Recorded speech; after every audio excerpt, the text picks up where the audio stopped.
et Jean-Jacques Rousseau nomment contrat social, eh bien, le projet de constitution sur lequel les Gabonais sont appelés à se prononcer le 17 novembre 2024 a tendance à chausser les bottes de la division. D'où s'interroge-t-on si la future mère des lois comporte des prémices d'une fracture sociale. Non, ce n'est pas du tout cela, ce n'est pas un instrument de division, c'est plutôt un outil de progrès social, de relance économique et de renforcement de la démocratie avec en prime l'alternance démocratique du pouvoir, argumentent les défendeurs de la Constitution. Alors, on va aller en profondeur dans cette problématique avec M. Franck Ndometego, acteur politique et coordinateur général de la cellule de défense de la Constitution. Alors, soyez les bienvenus sur ce plateau, M. Franck Ndometego. Soyez les bienvenus. Merci beaucoup. Ça a toujours été un plaisir. D'accord. C'est la première fois que vous venez sur le plateau de Regard sur le Monde. Je pense bien. Et c'est un honneur. Ah tiens, je l'accueille comme un compliment. Merci. Je vous explique un peu rapidement comment ça se passe dans Regard sur le Monde. Nous allons suivre un document qui justement nous trempe dans les considérations d'ordre général du thème qui fait justement l'objet de notre débat, à savoir nouvelle constitution et cohésion sociale. Et donc, on va suivre ce document. Vous allez réagir rapidement. Après diffusion de ce document-là, nous rentrerons dans le vif du sujet. D'accord? Je suis Maintenant, si vous êtes prêts, on va donc suivre ce document. Si l'on accorde les violons sur le principe que la cohésion sociale est la capacité de la société à assurer le bien-être de tous ses membres, incluant l'accès équitable aux ressources disponibles, le respect de la dignité dans la diversité, l'autonomie personnelle et collective, ainsi que la participation responsable à la vie de la cité, alors on est en droit de dire que la cohésion sociale implique, de façon générale, le renforcement du lien ou du tissu social pour l'ensemble de la population. Et dans ce vaste champ social où interviennent plusieurs catégories d'acteurs, l'État reste le fédérateur légitime des projets et d'actions concourant à l'unité nationale. Autrement dit, il incombe aux dirigeants de dépasser le niveau de simple déclaration d'intention ou alors le flux de paroles vides de sens, inutiles et incohérents pour davantage se concentrer sur la réalisation d'un vrai programme qui vise à réduire les inégalités et lutter contre la marginalisation, facteur de tension sociale. Des crises sociopolitiques affligent la République gabonaise depuis plusieurs décennies. Et parmi les causes de cette situation intenable figurent les modifications constitutionnelles inopportunes, une grosse panne de l'essor vers la félicité. Et c'est la raison pour laquelle le président de la transition, le général Brice Clotaire Oligui Nguema, ne veut pas d'une constitution taillée pour lui-même ni pour sa famille, mais une loi fondamentale qui reflète les valeurs sociales profondes et traditionnelles, son patrimoine culturel, au respect des libertés, des droits et des devoirs du citoyen gabonais. En vertu de ces principes parmi tant d'autres et de celui de la souveraineté du peuple, la nouvelle constitution a toutes les chances de plaire à tout le monde et par conséquent de sceller un nouveau pacte social résilient. Le séminaire tripartite CETERI, gouvernement et assemblée constituante n'obéit-il pas à la nécessité de consolider le contrat de confiance entre le pouvoir populaire et le pouvoir politique? Une marque de distinction que porte le président général et son CETERI. En effet, les points de divergence et certaines incongruités du projet de constitution ont fortement opposé les Gabonais au point qu'on a l'impression que la future loi fondamentale comporte les risques de fracture de l'unité nationale et le consensus ayant prévalu au dialogue national inclusif d'avril 2024. Le but du jeu étant de permettre aux fils et filles de la mère patrie gabonaise de regarder dans la même direction, de se parler sans échanger les coups de poing, d'écrire dans une ambiance bon enfant une nouvelle page déterminante de notre histoire commune. Les tons surchauffés des participants au déni à l'intérieur des commissions n'ont pas été plus forts que leur passion de dessiner l'architecture du Gabon nouveau dans lequel tous souhaitent vivre. Les valeurs de notre vivre ensemble ont donc triomphé à cette rencontre inclusive. Et dans cette belle aventure communautaire, le devoir des autorités de la transition est tout naturellement de veiller à l'ancrage des citoyens dans l'unité nationale et la cohésion sociale, socle pour bâtir une nation qui résiste aux vicissitudes de l'histoire. Les divisions intestines entre les personnes vivant sur un même sol et partageant un même héritage historique sont, à n'en point douter, des facteurs bloquants de l'essor vers la félicité où le CETERI entend conduire le peuple gabonais. Le CETERI qui a ouvert la transition politique et mise à plat les institutions, le CETERI qui a initié le dialogue national inclusif avant de lancer les travaux de rédaction de la nouvelle constitution, reste fidèle à ses engagements tels qu'indiqués dans son chronogramme. À titre de reconnaissance, au niveau sous-régional, le 25e sommet des chefs d'État et de gouvernement de la CAC, tenu à Sipopo en Guinée équatoriale, le 18 octobre 2024, a particulièrement exprimé son satisfecit total quant aux avancées enregistrées par le Gabon depuis le 30 août 2023. La conférence sous-régionale s'est réjouie de l'examen par la constituante du projet de constitution élaboré sur la base des conclusions du dialogue national inclusif. Son adoption par le Conseil des ministres le 17 octobre. Enfin, les chefs d'État et de gouvernement ont pris acte de la décision du président général de soumettre ce projet au vote référendaire le 16 novembre prochain. Une succession de bons points qui prouve à suffisance que le président de la transition était bel et bien à sa place aux côtés de ses pairs de la CAC et que le Gabon est manifestement sur la bonne voie d'un retour apaisé, transparent et consensuel à l'ordre constitutionnel, rapporte notre confrère L'Union. Monsieur Ndomi Togo, votre réaction? Un élément très dense. Un élément important qui fait le tour de la situation politique, de la situation diplomatique de notre pays. Un élément qui jette un regard vers le passé pour rappeler les risques de la manipulation abusive que la Constitution, que les risques que ça peut entraîner. Un élément qui rappelle également le rôle important des dirigeants pour raffermir les liens et l'unité nationale de par les actes posés. C'est également un élément qui appelle à la volonté populaire de par l'organisation du dialogue national inclusif auquel tous les composants de la nation ont pris part. Alors donc, je pense que c'est un élément qui, de manière générale, devrait interpeller l'ensemble des citoyens sur le bien fondé d'aller voter le 16 novembre prochain et surtout le bien fondé de voter pour le oui parce que, comme vous venez de le souligner, la Constitution, c'est la loi fondamentale. Et qui dit fondamentale dit le fondement. C'est la fondation d'un État.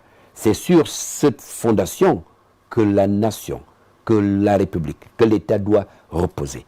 Donc il faut nécessairement que la Constitution qui sera soumise au référendum soit votée massivement. Je dis bien massivement parce qu'il ne suffit pas de donner la majorité.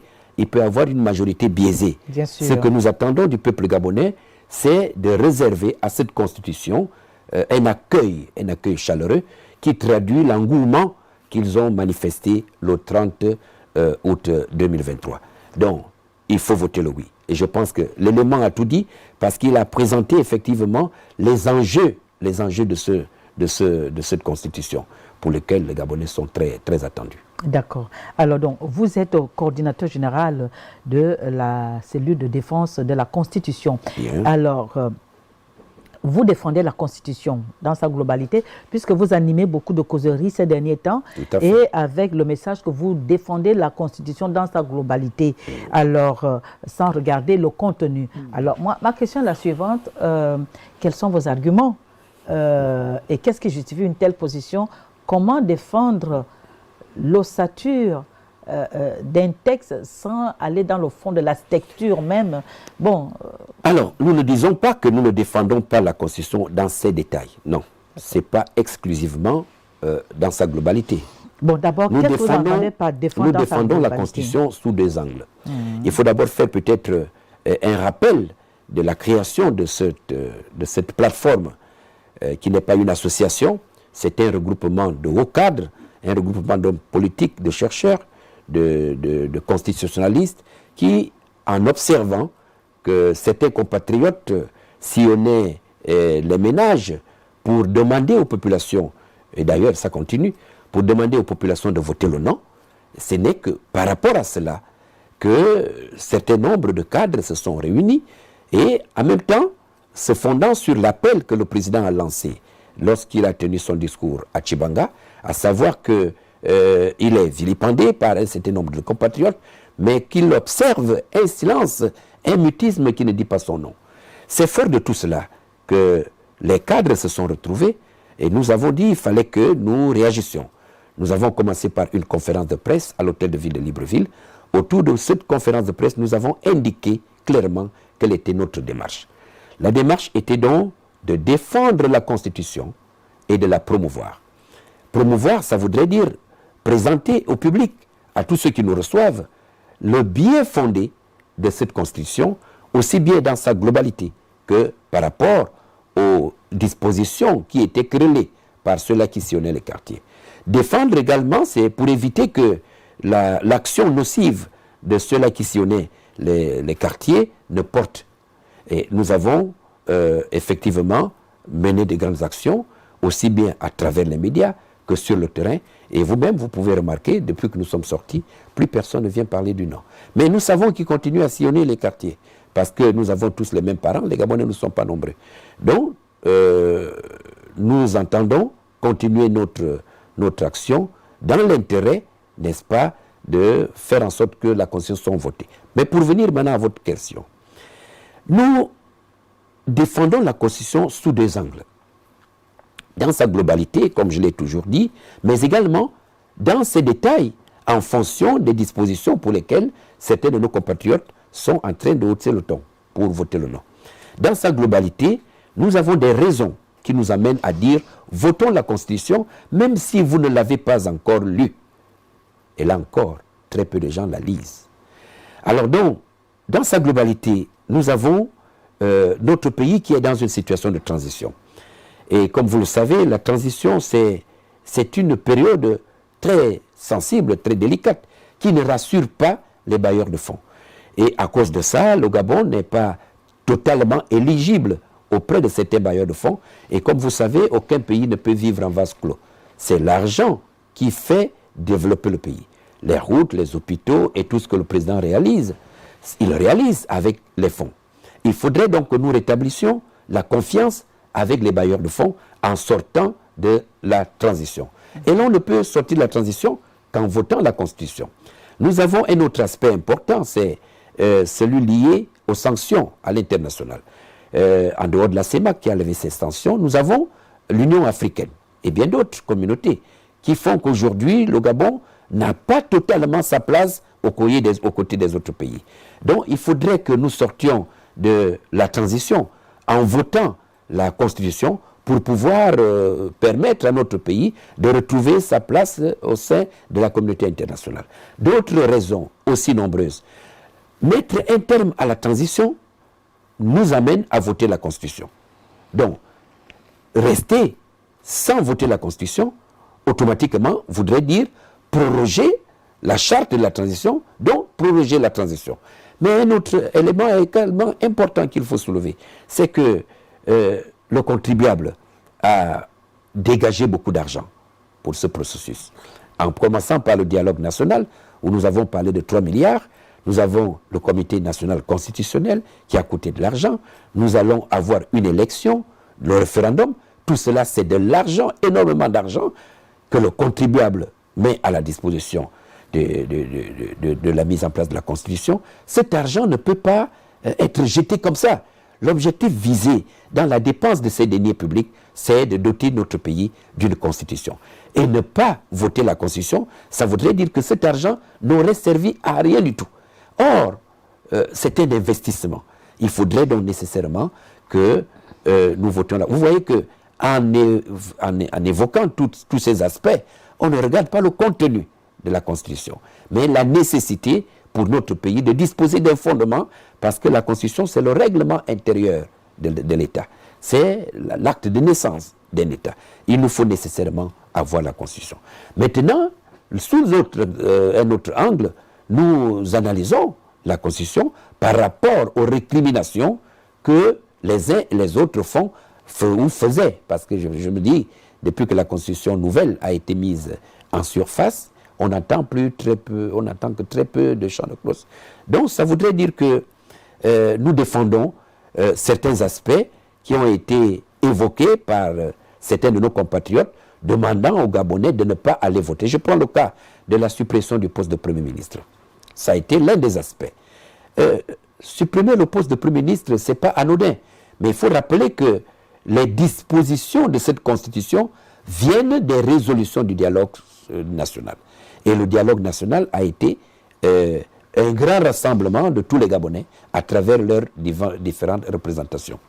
Donc, le Premier ministre au Gabon, et l'histoire nous l'apprend, n'a pas de rôle à jouer. Depuis Léon Mébiam jusqu'au dernier, tous les premiers ministres qui se sont succédés ont déclaré les uns et les autres n'avoir jamais gouverné. Eh bien, le plus grave, c'est Julien Kobe-Kalé. Quand il fait sa déclaration à l'hôtel Triomphal, il a effectivement, comme les autres, déclaré n'avoir jamais gouverné, mais il allait plus loin en demandant à ce que l'on supprime le poste de Premier ministre qui, pour lui, ne sert à rien. Alors donc, ça voudrait dire que le Premier ministre, en réalité, n'est qu'un faire-valoir, n'est qu'une espèce de fusible, et que derrière le Premier ministre, il y a quelqu'un qui tire les ficelles, il y a quelqu'un qui prend les décisions. Et les Gabonais, dans leur ensemble, en faisant des propositions, ont estimé que ça ne sert à rien de s'attaquer au Premier ministre, de lui rendre responsable de l'échec des gouvernements, mais qu'il faut que le président de la République, qui en réalité tire les ficelles derrière, vienne se présenter devant lui. Le président de la République qui est souvent blanchi quand on va aux élections, alors qu'il devrait assumer toute la responsabilité des actes posés. Voilà comment on va écarter le Premier ministre pour que le président lui-même soit responsable des actes qu'il aurait posés devant la nation. En nommant un vice-premier ministre chargé du gouvernement? Alors, oui, tout à fait. Il nomme un vice-premier ministre qui sera simplement un coordonnateur de l'action gouvernementale, mais qui n'est pas chef du gouvernement. Le président de la République lui-même est chef du gouvernement et à ce titre, il va répondre des actes qu'il pose.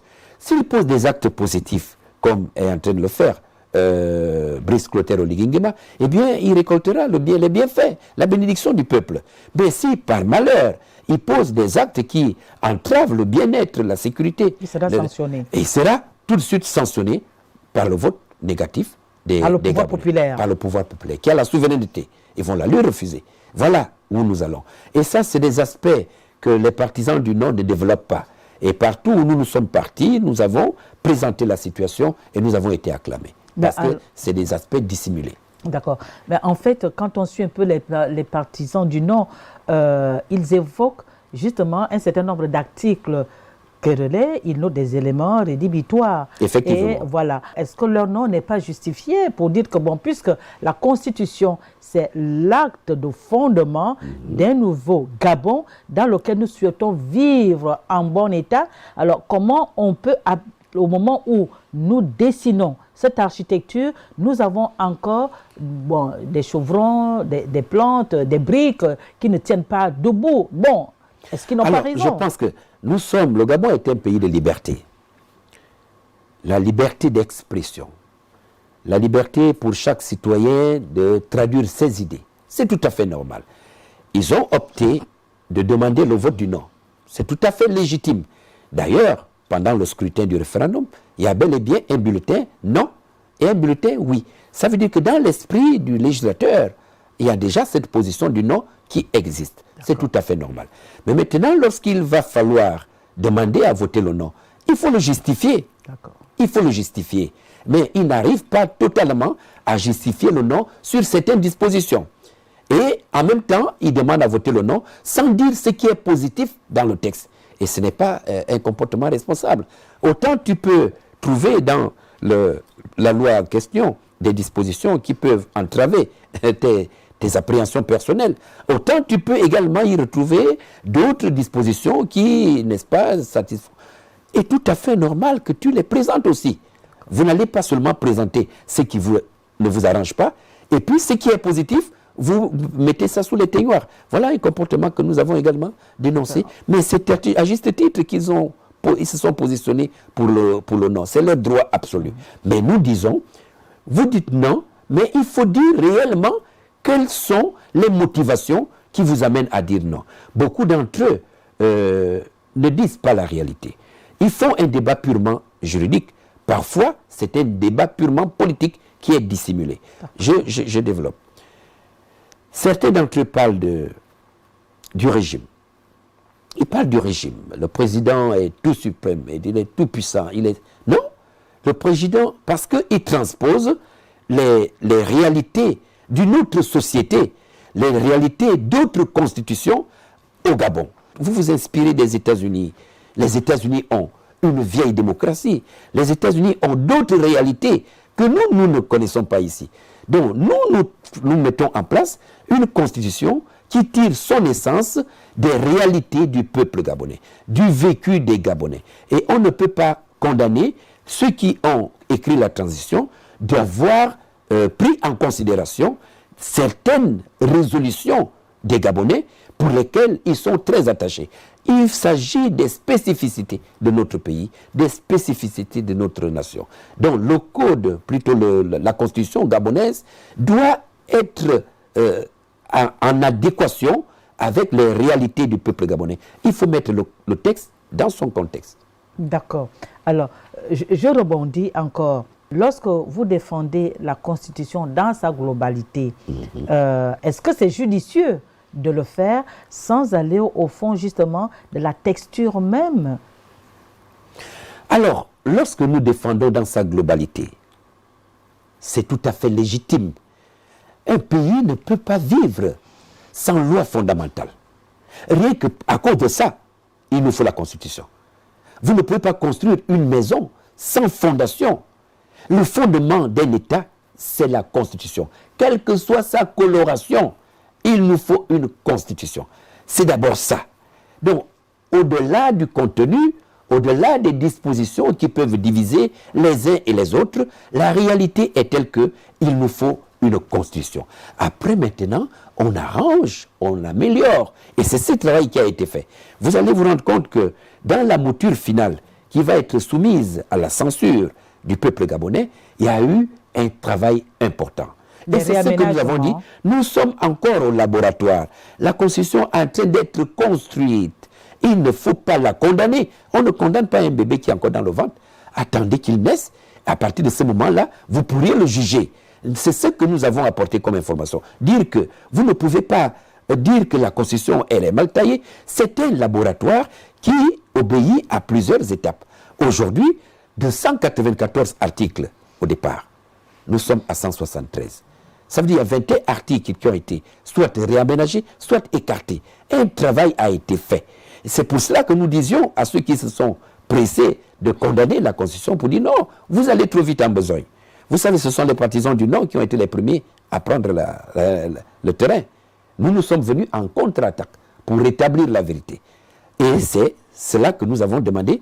Attendez que la Constitution voie le jour. Et aujourd'hui, nous avons cette Constitution. Elle a franchi les différentes étapes. Elle a été toilettée. Aujourd'hui, nous avons quelque chose de consistant, de digeste que nous avons à présenter au peuple gabonais. Ce n'est que cela. Alors, si la cellule de défense est intervenue après les partisans du non, mais il faut quand même aussi reconnaître que dès le mois de juillet, le juin même, les parlementaires étaient déjà sur le terrain pour demander le oui au référendum. Bon, là, c'était quand même là une violation grave de la loi, puisque le président de la République n'avait même pas encore reçu l'ébauche du projet du comité constitutionnel national, que déjà, sur le terrain, bon, ceux qui sont censés respecter, nous montrer la voie du respect de la loi, bon... Non, la réaction de la cellule de défense, elle a été à l'identique de la réaction des parlementaires. Les parlementaires sont sortis justement parce que les noms étaient déjà en train de sillonner les quartiers. Nous avons les mêmes parents. Quand vous allez à Québec, mais j'ai des parents à Québec, vous allez à Montbouin, vous allez partout où vous allez, nous avons les mêmes parents. Les parlementaires ont eu exactement le même réflexe que la cellule de défense. Parce que les partisans du non étaient déjà en train de distiller partout qu'il ne fallait pas voter la Constitution. Ils sont allés en réaction de cette action nocive. Alors, vous dites que la nouvelle Constitution est un projet de relance de l'économie, un projet de progrès social, de renforcement de la démocratie et avec en prime l'alternance démocratique du pouvoir. Bon, alors, qu'est-ce que vous entendez par là? Alors, ce qu'il faut savoir, c'est que la Constitution, c'est la charnière de toutes les lois. C'est la mère des lois. C'est d'elle que découlent toutes les lois. Donc, la Constitution prend en compte tous les aspects de l'organisation, du fonctionnement, des attributions de l'État et de ses institutions. Donc, la Constitution, effectivement, couvre tous les aspects. Et maintenant, nous allons tirer de cette Constitution des lois organiques qui vont préciser, qui vont recadrer, encadrer, n'est-ce pas, le fonctionnement des différentes institutions, de l'administration, de l'armée, et ainsi de suite. Alors, pour ce qui nous concerne, cette Constitution prévoit effectivement des possibilités d'une alternance démocratique à la tête de l'État. Une vieille doléance que les pères, je ne dirais pas les pères fondateurs, mais les précurseurs du multipartisme ont sollicité. C'est une vieille doléance. Aujourd'hui, nous avons une élection présidentielle à 2 tours. Une élection présidentielle à 2 tours. Mais également, lorsque le président va être élu, il ne peut être élu que pour un seul mandat, renouvelable une seule fois. Ça, c'est le rêve de tous les Gabonais, le rêve de tous les citoyens gabonais. Et plus loin encore, cette Constitution va. Les descendants d'un ancien président ne peuvent pas prétendre se présenter. Vous voyez qu'à partir de là, on enlève l'idée de la dynastie, qui fait que tel meurt, son fils prend, et peut-être même le petit-fils se prépare à prendre. Nous étions dans ce format. Il fallait que ça s'arrête. Donc cette Constitution vient rétablir l'ordre des choses pour que l'alternance au pouvoir soit une réalité chez nous. Et nous sommes là, je pense que vous et moi, nous devons nous battre pour que cette Constitution soit votée par les Gabonais.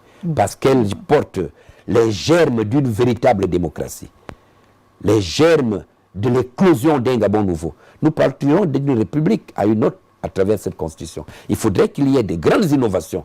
Et parmi ces innovations, il y a effectivement l'alternance démocratique que vous venez d'évoquer. D'accord. Alternance démocratique, vous dites que la Constitution contient les germes d'une véritable démocratie, c'est ça? Tout à fait. Alors, maintenant, quelle garantie avez-vous qu'effectivement la Constitution actuelle sera respectée? Quelles sont les intangibilités sur lesquelles vous vous fondez pour le dire? Parce qu'on a souvent vu que la Constitution, ces dispositions sont très belles, hein? Elles sont même très, très bien faites, mais au finish, elles ne représentent rien du tout. Dès lors que je suis au pouvoir, eh bien, je veux quelque chose qui ressemble à moi-même, à la personnalisation du pouvoir que j'entends exercer. Vous savez, le Gabon, c'est 2 millions d'habitants seulement. Le Cameroun en a 27, le Nigeria 137 et poussière, l'Éthiopie 99, le Grand Congo, RDC, le Grand Congo, c'est des millions d'habitants. Mais Dieu a fait en sorte que le Gabon n'est que 2 millions d'habitants, à cause de la qualité des individus. Il a estimé que 2 millions suffisaient. S'il fallait en ajouter 1 seul million, ce serait explosif. Les Gabonais, c'est un peuple qui est très réfléchi. Ils ont eux-mêmes élaboré cette Constitution. Et il faut que, lorsque cette Constitution va être mise en place, tous les verrous soient respectés. Le législateur ou les constituants ont mis en place des verrous pour éviter justement l'abus. Ce sont les Gabonais eux-mêmes qui ont mis ces verrous. Il y a des modifications qui ne sont pas possibles pendant une période déterminée. Des modifications de cette constitution sur certains aspects. Donc, ce n'est pas rien ou par hasard que ça a été inséré. Ça a été inséré justement en tenant compte de l'appétit de certains individus, en tenant compte des ambitions parfois démesurées de certains individus. Et c'est pour cela que le législateur a verrouillé de sorte qu'on n'ait plus la possibilité de la bousculer. Donc, c'est une garantie pour laquelle nous nous sommes satisfaits au niveau de la cellule. Et nous le disons à tous ceux qui nous reçoivent que la constitution actuelle ne sera pas manipulée comme celle qu'on vient de mettre de côté, qui a été torturée 9 fois. Celle-ci ne pourra pas l'être. Il y a des verrous qui ont été mis. Et vous estimez que la constitution de 1991, qui est pourtant aussi le fruit de la valeur intrinsèque des Gabonais, comme celle-ci, comme celle dont nous parlons en ce moment, vous pensez que cette constitution n'avait pas ces verrous? Non. Non, elle n'avait pas ces verrous, pas du tout. Elle a été faite dans un contexte de conférence nationale. Dans un contexte de conférence nationale. Je ne tire pas sur ceux qui ont participé. Pourquoi partir à Paris d'abord? Aller à Paris, on est à Paris, on est isolé, on fait ce qu'on veut, on est à côté du camembert. Mais celle-là a été élaborée ici au village, par les Gabonais eux-mêmes. Ceux qui allaient au stade d'Angondje pour participer à l'élaboration, le soir, ils revenaient au quartier, là où ils habitent, où ils étaient avec les populations. Il y avait ce va-et-vient. Donc, ils étaient ravitaillés en idées. Ils étaient ravitaillés en propositions. Mais en dehors de ça, il y a eu 37 000 propositions des Gabonais. Vous voyez que le contexte n'est pas le même. La constitution, qui est celle-ci, n'est pas celle des représentants du peuple gabonais, mais c'est celle du peuple gabonais lui-même qui a contribué.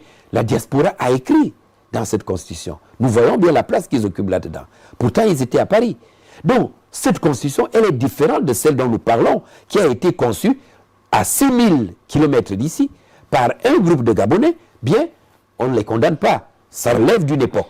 Mais aujourd'hui, c'est une autre ère. C'est une ère nouvelle, avec des générations nouvelles, des acteurs politiques nouveaux. C'est une classe politique nouvelle. Donc, cette constitution va donner le top à un nouveau Gabon auquel nous tous nous rêvons. D'accord. En fait, je ne condamne ni ceux qui ont rédigé la constitution de 1991, ni ceux qui ont rédigé le projet de constitution actuel en débat. Non. Plutôt, ma préoccupation se situe au niveau des dirigeants qui, justement, une fois installés, eh bien, même s'il y a des verrous, ils vont les faire sauter. Non. Parce qu'il faut que moi, je sois là, à vitam aeternam. Et c'est une réalité africaine dans beaucoup de pays en Afrique. C'est pour ça que je vous disais que le Gabon, c'est un peuple particulier. Je ne suis pas sûr que le Gabonais acceptera. C'est seulement 2 millions d'habitants. Mais quand ces 2 millions d'habitants réagissent, ils réagissent autant que 6 millions, 7 millions, 8 millions. Personne ne peut essayer. Les verrous ont été mis. Que celui qui prendra le pouvoir au Gabon essaye de bousculer cette constitution, contrairement à ce qui est dedans. Vous me direz. Vous me direz. Ce sont les Gabonais qui ont écrit ça. C'est leur propriété. Mais les Gabonais aussi ont écrit celle de 91. Hein. C'est pas pareil. Je ne suis pas du tout convaincu parce que... Vous devrez l'être. Ah bon? Bien sûr, parce que je vous l'ai dit, ceux qui ont écrit la constitution de 91, c'est des individus, c'est des personnalités politiques. Bien sûr. C'est des leaders politiques. La liste, elle est connue. Il suffit de regarder les accords de Paris. Vous allez voir tous ceux qui ont pris part. C'est membres de tel parti, membres de tel... Ce sont des politiques. C'est le fruit des politiques. La constitution de 91. Mais la constitution actuelle est le fruit du peuple. Le peuple gabonais. Qui, à distance ou tout près, a contribué de par les écrits ou de par sa représentation. Toutes les couches sociales qui composent la nation gabonaise ont pris part. Pas les individus, mais les couches sociales. On est allé prendre les pygmées. Dans la 91, les pygmées n'ont pas pris part. Oh, il y a les handicapés, il y a les veuves, il y a les orphelins, les étudiants, la diaspora, et ainsi de suite. Toutes les composantes de la société gabonaise ont contribué à cette constitution. C'est pour ça que je dis, lorsqu'ils ont mis les verrous, celui qui aura à utiliser cette constitution en tant que chef d'État devrait se méfier parce que c'est la propriété du peuple gabonais. Ça n'a rien à voir avec la Constitution de 91, qui a été le fruit des efforts des hommes politiques qui se sont retrouvés autour d'une table, et nous savons par la suite quelle a été la récompense qui a été faite aux uns et aux autres. Les gouvernements, on a vu qui est rentré et qui est rentré à certains endroits. Cette récompense, elle a été faite. Ce n'est pas le cas de la Constitution d'aujourd'hui. Celle d'aujourd'hui est le fruit des efforts du peuple gabonais à travers toutes ses composantes. C'est leur propriété. Et personne ne devra la bousculer. D'accord. Là, vous êtes convaincu? Je rebondis simplement par rapport aux détracteurs, justement, aux frondeurs de la Constitution. Ils disent que cette Constitution n'est pas l'expression de la volonté du peuple qui a été manifestement... Ils ne peuvent pas le prouver. Ils le disent justement pour tromper le peuple gabonais. Vous savez, nous avons eu 37 000 contributions. Le comité national constitutionnel a travaillé des jours et des nuits durant pour compiler, pour analyser toutes ces contributions afin de sortir une mouture. Mais toutes les contributions ne peuvent pas être prises en compte. Il s'agit de 37 000 contributions. On ne peut pas avoir 37 000 articles. Donc le fait que certaines personnes ne retrouvent pas leurs contributions là-dedans ne veut pas dire que ces contributions ne seront pas prises en compte. Je vous ai dit que la Constitution ne fait que la charnière, fixe les généralités, mais il y a des textes qui viendront et qui vont tirer leur essence de cette Constitution. Mais il y a des textes qui vont tenir compte des résolutions particulières de ce dialogue national. Donc on ne peut pas tout avoir dans la Constitution, mais il y a des éléments qui sont dans la réserve, qui vont faire l'objet des lois organiques et d'autres lois. Vous voyez? Donc ils ne peuvent pas dire que la Constitution n'est pas liée. Non, c'est pour ça que je vous disais tout à l'heure qu'il y a d'autres raisons purement politiques qui n'ont rien à voir avec ce dont nous parlons. Évidemment, il y a d'autres raisons. Je descends sur le terrain, entendre ce que disent les Gabonais. Bien. Vous aussi, vous descendez sur le terrain, entendre ce qu'ils disent. Les mêmes et Gabonais. Nous savons que les Gabonais ne jettent pas des pierres particulièrement au comité constitutionnel national. Mais ils disent que ce comité a effectivement rédigé une bonne constitution, mais qu'il y a eu tripatouillage à un certain niveau. Voilà ce que disent les gens. Mais ils le disent. Il n'y a pas de preuve. Il n'y a pas de preuve. Le comité constitutionnel a travaillé. C'est des Gabonais. Oui, ils n'ont rien contre ce comité. C'est-à-dire que le travail réalisé par le comité a été récupéré quelque part et bon voilà, c'est ce qu'ils disent. Il y a un principe en droit qui dit que la production de la preuve incombe à celui qui porte l'allégation. Ceux qui disent qu'il y a eu tripatouillage, ils ne nous disent pas clairement à quel niveau il y a eu ce tripatouillage. Ils ne disent pas. Vous allez demander à Radio Congo-Ça de vous apporter les preuves. Le Radio Congo-Ça ne fait que reprendre ce que certains politiques disent. Radio Congo-Ça, il n'est pas intéressé. Radio Congo-Ça ne s'occupe pas de ces détails-là. Et je l'ai dit quelque part, les Gabonais ont de grandes préoccupations. Les Gabonais veulent les routes. Les Gabonais veulent les hôpitaux. Les Gabonais veulent les écoles. Les Gabonais veulent avoir un toit. Les Gabonais veulent le travail. Les Gabonais ont de grandes préoccupations qui, aujourd'hui, les intéressent au quotidien. Mais les aspects que vous soulevez, ce n'est pas les Gabonais en question, ce n'est pas le peuple gabonais. C'est nous les politiques, c'est nous les intellectuels. C'est nous qui nous torturons la tête pour dire non, il y a eu tel. Combien parmi nos parents lisent la Constitution? Très peu. Même dans la haute administration, j'ai eu la chance d'être juriste. Mais dans la haute administration, vous avez des grandes personnalités qui n'ont jamais touché à la Constitution. Ce n'est pas bien. Donc, ce qu'il faut, c'est d'aller vers ces populations, leur expliquer la réalité. Parce que ceux-là sont en train de leur prêter des arguments, mais en ayant eux-mêmes à l'interne d'autres agendas cachés, et de sorte que ce peuple soit utilisé comme une armée à la solde générale. Non, ce n'est pas ça. La réalité est que certaines personnes voulaient que lorsque les militaires arrivent au pouvoir, ils ont pris le pouvoir, après ils appellent encore les civils pour dire bon, venez prendre. Nous on a déjà enlevé celui qui a fait le coup d'état électoral et voilà le problème de ces compatriotes. Et après dès qu'on leur donne, après, ils retombent dans le même travers. Ils recommencent pas retomber dans le même travers. Ils refont la même chose. Tomber dans le même travers, c'est comme si tu étais innocent. Ils savent ce qu'ils veulent faire. Voilà ce qui les énerve. Et ce qui les énerve davantage, c'est de voir que les militaires sont en train de gagner le cœur des Gabonais, de par toutes les réalisations qu'ils sont en train de faire. C'est ça qui fait qu'ils voient leur rêve s'envoler, s'éloigner, le rêve de revenir aux affaires pour reprendre les choses là où ils ont laissé. Non, nous disons, les Gabonais normaux, comme disait quelqu'un, sont nombreux. Et nous sommes là pour dire, ça ne peut pas continuer. Nous allons dire la vérité au peuple gabonais pour que l'action nocive de ses compatriotes ne soit pas prospère. Alors, je voudrais vous demander, comment justifiez-vous le fait qu'on part finalement de 194 articles à 173 bon. Mais ça prouve que le travail a été fait. Les gens ont pensé que 194 articles, c'est terminé, on va voter oui, comme on avait l'habitude de faire. Non, un travail a été fait. Et c'est ce que nous disions aux partisans du non, qu'attendez, la Constitution va, le projet va d'étape en étape. D'étape en étape. Après la Constituante, ça va arriver au Conseil des ministres, ainsi de suite, et nous verrons ce qui va arriver à la fin. Si nous sommes partis de 194 articles à 173 articles, bon Dieu, ça veut dire qu'il y a un travail qui a été fait. Et c'est ce travail-là que les Gabonais attendaient. Aujourd'hui, c'est bon. La Constitution est à leur goût. Il ne reste plus aux Gabonais que d'aller voter. Et nous demandons qu'ils aillent voter massivement pour faire échec au diable. Alors, ce travail-là, vous ne le devez pas aux partisans du non, non? Non, ce n'est pas à cause d'eux que le travail a été fait. Le document était dans le pipe. Il était tout à fait normal qu'ils franchissent les étapes de traitement pour parvenir au produit fini que nous avons aujourd'hui. Le processus était en cours. Ils se sont pressés parce qu'ils ont d'autres ambitions. D'accord. Nous allons tout doucement vers la fin de cette émission. Et donc, je voudrais quand même vous demander, grosso modo, de quelle constitution avons-nous besoin finalement? La constitution dont nous avons besoin, c'est celle qui n'est pas manipulée à dessein par qui que ce soit. Les verrous. La constitution dont nous avons besoin, c'est celle qui garantit le bien-être des citoyens.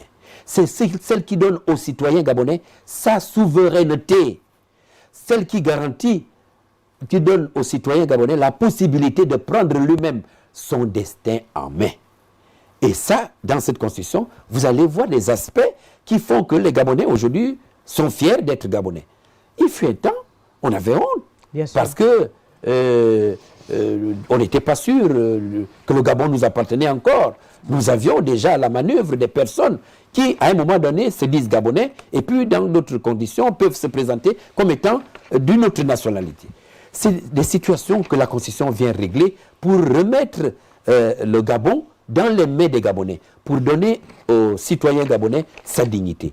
Donc cette Constitution, pour nous, elle est la bienvenue. Et elle traduit les prémices d'un Gabon nouveau pour lequel nous tous nous rêvons. Alors, dans le projet fini, là, quels sont les articles qui consolident justement la cohésion sociale qui vous tient tant à cœur?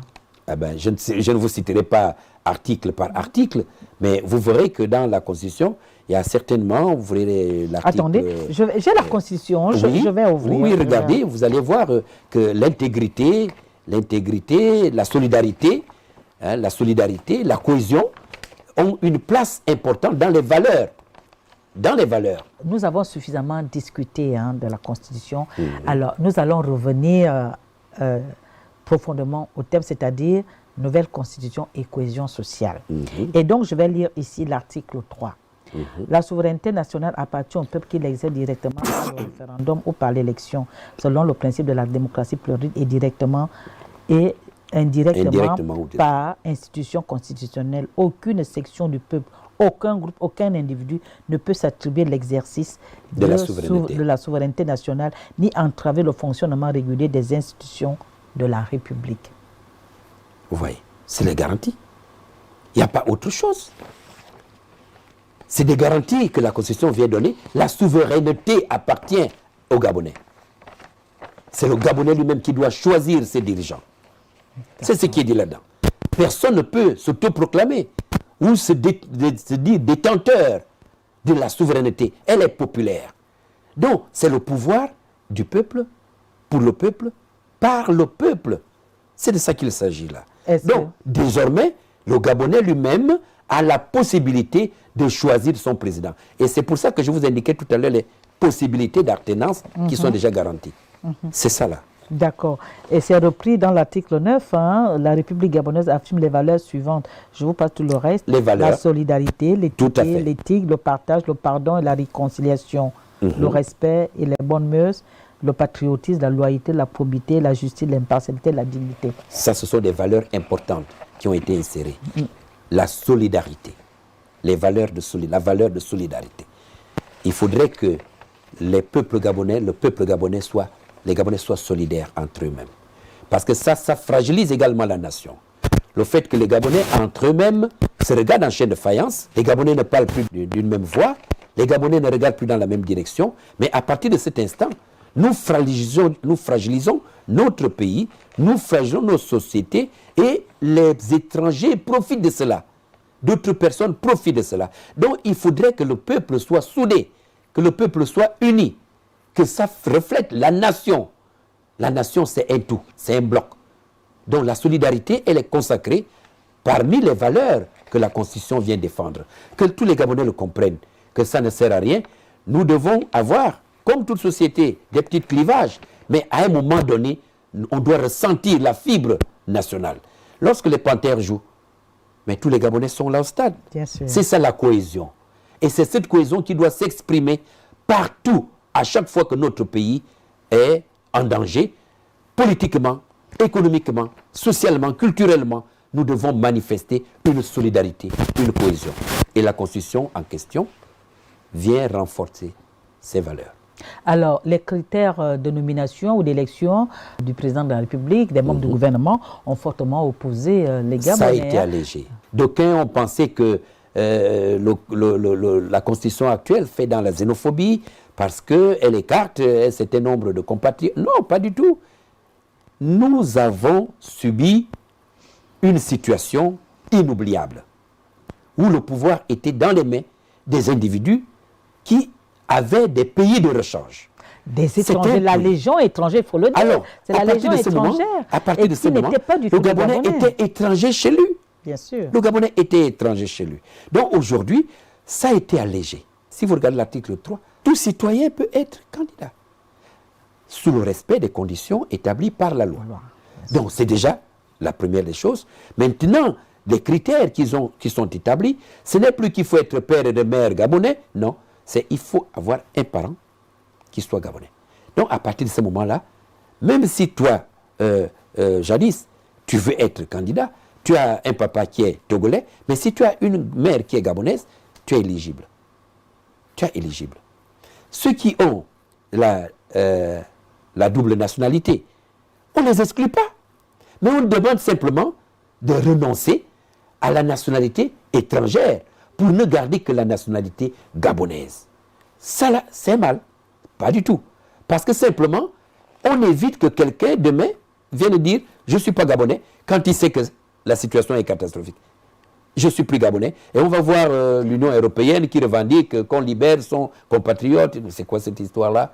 Donc c'est pour ça que ceux qui ont rédigé, et que j'acclame d'ailleurs, ont dit il faudrait que celui qui veut être candidat à l'élection présidentielle renonce d'abord à la nationalité qui est acquise ailleurs 3 ans avant que l'élection n'ait lieu. Oui. Vous voyez, c'est des allègements qu'on a introduits pour permettre à chacun d'avoir la chance. Oui, c'est vrai, c'était ça, parce qu'en 2016, nous avons vu le tout-puissant maître Meksan Koumbessi prendre ses sandales à son cou et laisser le Gabon à feu et en sang, alors qu'il était pratiquement le vrai chef d'État et qui dirigeait tout. Un gars de Bongoville. Voilà. Maintenant, il avait un pays de rechange. Il est où? Suleiman Liban. Il est où? Liwat est où? Voilà, c'est des Gabonais, entre parenthèses, qui ont une autre nationalité, qui ont un pays de rechange. Alors, après avoir pris nos ressources, après avoir bénéficié de notre hospitalité, après ils s'en vont. Ils s'en vont pour être des milliardaires chez eux et nous narguer. C'est pour ça que les Gabonais ont dit, cette constitution, elle est la nôtre. Rien qu'à entendre ce genre de disposition, vous sentez la voix du Gabonais résonner. Ça prouve que ce sont les Gabonais eux-mêmes qui ont écrit ça. Et nous devons la protéger. Et nous devons faire en sorte que cette constitution soit votée au minimum à 70-80%. Minimum 80% de voix pour le oui. Il faudrait que les Gabonais comprennent que ce qu'ils ont mis là-dedans, ils doivent eux-mêmes le protéger. Nul ne peut aller à l'encontre de ce que toi-même tu as fait. Bien sûr. Donc tu as mis en place une constitution et tu viens toi-même t'opposer à ça, ça n'a pas de sens. Ça, c'est la constitution des Gabonais. Les électeurs, ce sont des Gabonais. Ils n'ont qu'à faire une simple formalité en mettant le oui dans l'urne. Nous reconnaissons que les binationalités qui ont pris les rênes de ce pays et qui ont pratiquement opéré la prédation des ressources de ce pays au détriment du bien-être des populations. Mais comment on fait dans ces conditions pour que ces gens-là répondent de leurs actes? Comment on fait? Mais les lois sont là. Les actes ont été posés. Chacun peut être poursuivi des actes qu'il a posés pendant qu'il était en exercice de ses fonctions. Tout peut être actionné à tout moment. Rien n'est perdu. Mais tout dépend de ce que nous ferons du Gabon de demain. Ce n'est pas en étant en transition qu'on peut poser ces actes. La transition, ça a un temps. Si tu commences à poser cet acte aujourd'hui, la transition finit, quelqu'un d'autre vient, qui va poursuivre ça? Donc, attendons de sortir de la transition en votant la Constitution. À partir de ce moment, on verra plus clair, on aura une lisibilité, on saura quelle est l'action prioritaire que l'on peut mener par rapport à tel autre. S'il y a des poursuites judiciaires, ben, on verra bien ce qui va arriver. Mais allons d'abord au vote, mettons la Constitution en place, et ensuite mettons un terme à la transition. Une fois que la transition est arrêtée, là, nous pouvons déclencher tous les mécanismes qui nous permettent de récupérer ce qui nous revient. Alors, donc, nous sommes à la fin de cette émission. Dernière question pour boucler. Nouvelle constitution et cohésion sociale. Alors, c'est quoi le lien? Le lien, il est fort. C'est la constitution qui garantit la vie de la nation. Et la nation, c'est l'ensemble des citoyens, du peuple, vivant dans un territoire précis. Donc, la constitution, c'est l'élément fédérateur de la cohésion. Mais cette constitution, elle est particulière. Elle est particulière parce que c'est l'émanation du peuple. Elle est l'émanation de la volonté populaire. Donc, à travers cette constitution, il y a déjà la cohésion. Cette cohésion qui s'est manifestée pendant le dialogue national inclusif, c'est cette cohésion qui doit se poursuivre à travers la constitution elle-même. Parce que c'est le fruit du peuple gabonais, de l'action du peuple gabonais. Il n'y a pas de raison que cette constitution vienne mettre en mal l'unité nationale, la cohésion sociale. Il n'y a pas de raison. Parce que c'est la propriété, c'est le fruit des efforts des Gabonais. Voilà mon mot de fin. Pourvu qu'on ne la tripatouille pas après. Personne ne le fera. Personne ne le fera. Nous sommes en Afrique. Je serai le premier à revenir ici pour dénoncer. D'accord. Ah ben ça, c'est intéressant ça. Et je vous attends si jamais ça se produit. Ça se produira. D'accord.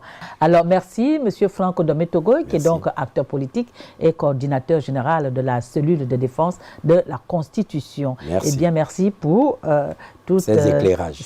Voilà. Merci. À très bientôt. Merci aussi à vous, chers téléspectateurs, pour votre aimable attention. Eh bien, on se retrouve mardi prochain à 21h. Mais n'oubliez pas, déjà demain, 10h, rediffusion de cette émission. Au revoir.